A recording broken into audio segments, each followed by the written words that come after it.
gabi. Ngunit ang alaala mo'y laging katabi.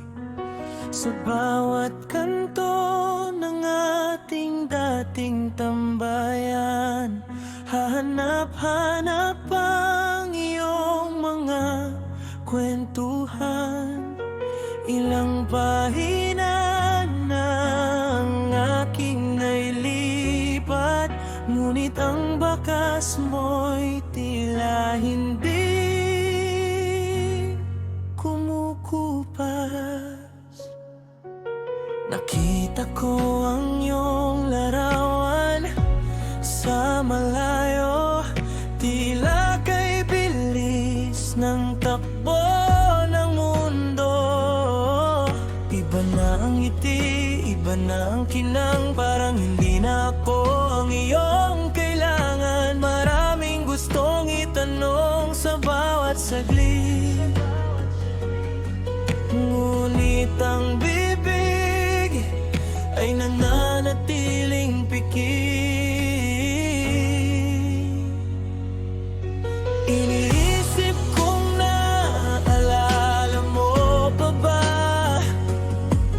ang mga pangakong sabay nating dinala? Narating mo na ba ang iyong mga pangarap? O tulad ko, ikaw din ba ay nahihirap? Kumusta ka na kaya, aking mahal? Saan ka na dinala ng iyong paglalakbay? Masaya ka na ba sa iyong piling? Mayroon pa bang buwang ang aking hiling? Hanggang dito na lang ba ang ating kwento? Kumusta ka na kaya sa dulo ng mundo?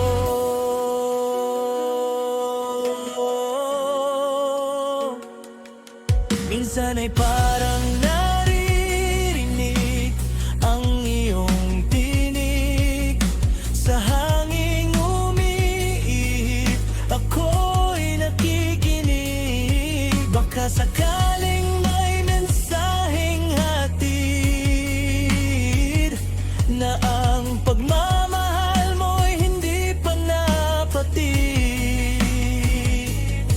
Ngunit gising na ako sa katotohanan nang tayo ay nasa nakaraan na lang.